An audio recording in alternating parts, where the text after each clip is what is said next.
আসসালামু আলাইকুম রহমতুল্লাহ বরকাত। শতগণ আমরা থাম্বনেলে দেখে এসেছেন যে হুমায়ুন সাহেব আপনি মসজিদ তাড়াতাড়ি করুন, তা না হলে কি জিজ্ঞাসা চিহ্ন আছে। তো আমি বলতে চাবো যে মসজিদ একটা শুভ জিনিস, ভালো জিনিস। তো মসজিদের কাজ বেশি দিন দেরি না করে তাড়াতাড়ি নির্মাণ করাটাই ঠিক। কারণ নবী করিম সাল্লাল্লাহু আলাইহি ওয়াসাল্লাম বলেছেন, মাম বানাল্লাহু মসজিদান বানাল্লাহু লাহু বাইতান ফিল জান্নাহ। যে ব্যক্তি মসজিদ নির্মাণ করবে, মসজিদ তৈরি করবে, আল্লাহ তাআলা তার জন্য জান্নাতে ঘর তৈরি করে দেবেন। তো আমি বলে রাখি যে আপনি মসজিদের নাম যাই দেবেন সেটা আপনার ব্যক্তিগত ব্যাপার, আপনি মসজিদের যে নাম দিবেন দেন গা। কিন্তু আমার বলা উদ্দেশ্য হলো যে মসজিদ তাড়াতাড়ি নির্মাণ করুন। কারণ মসজিদের জন্য কত কত মানুষ আপনাকে সহযোগিতা করেছে, টাকা দিয়ে, আর্থিক দিয়ে, সময় দিয়ে সহযোগিতা করেছে। তো সেই মসজিদ যদি এখন ফেলে রেখে দেন, তৈরি না করেন, সেটা কিন্তু ঠিক হবে না। তো মসজিদের জন্য ভিডিওতে দেখেছেন অনেকেই মাথায় করে ইট বয়ে নিয়ে গেছে, অনেকে বাড়ি, বালি, ইট এবং গাড়ি গাড়ি নানান রকম সরঞ্জাম সেখানে গিয়ে মজুত করে দিয়েছে। বিভিন্ন রাজ্য থেকে, বিভিন্ন জেলা থেকে, বিভিন্ন ব্লক থেকে, পঞ্চায়েত থেকে সেখানে মানুষ উপস্থিত হয়েছে উৎসাহ হয়ে। কিসের জন্য? যে মসজিদটা নির্মাণ হোক। তো অবশ্যই আপনি কথাটা মাথায় রাখবেন যে যত দ্রুত সম্ভব সে মসজিদের কাজ সম্পন্ন করুন। এবং মসজিদের নাম যাই হোক না কেন, মান মর্যাদা ফজিলত সম্মান আল্লাহর কাছে সে একই।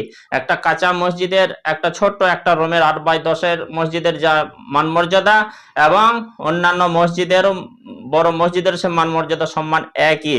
শুধুমাত্র 3টি মসজিদ বেঁধে রেখে বিশ্বে কাবা শরীফ, বাইতুল মুকাদ্দাস, মসজিদে নববী, এই 3টে মসজিদ ছাড়া পৃথিবীতে যত মসজিদ আছে মান মর্যাদা সম্মান ফজিলত একই। সেদিকে খেয়াল রাখবেন। আর আপনার নাকি একটা ফেসে দেখলাম যে আপনার গলায় চেন রয়েছে, সোনার চেন, যদিও সেটা হয়তো বাস্তবে সত্যি হয়, তো আপনি একটা ভালো কাজের উদ্যোক্তা, তো আপনি সেই চেনটা পরিহার করবেন। দ্বিতীয় কথা, যে আপনার মুখে অনেকে হয়তো বলছে যে হুমায়ুন সাহেব আপনার মুখে দাড়ি করে একটা ভালো কাজ করছেন, মসজিদ করছেন। তো ঠিক আছে, যারা মসজিদ করে তো অবশ্যই তারা ভালো মানুষ। হয়তো সাধারণত আপনি যদি এরকম ভালো খালেস নিয়ত থাকে, আপনি মসজিদের উদ্যোক্তা, আপনি মসজিদ নির্মাণের আপনি একেবারে 1 নম্বর কান্ডারি, তো আপনি অবশ্যই আমার উপদেশটা নেবেন। আপনি মুসলিম হিসেবে দাড়িগুলি রাখার চেষ্টা করুন, কারণ সুন্নতের মধ্যে সব থেকে উন্নত মানের বড় সুন্নত হচ্ছে দাড়ি রাখা। তো অবশ্যই আপনি কথাগুলি মাথায় রাখবেন আর যত দ্রুত সম্ভব। কারণ হাজার হাজার লাখ লাখ কোটি কোটি মানুষের একটা আশা ছিল যে মসজিদটা নির্মাণ হোক, সেখানে যাব, দেখব, ঘুরবো, ফিরবো, বেড়াবো। তো মসজিদের নাম আপনি যাই দেবেন সে ব্যক্তিগত ব্যাপার, যে নামে সকল মানুষ, সাধারণ মানুষ মেনে নেবে।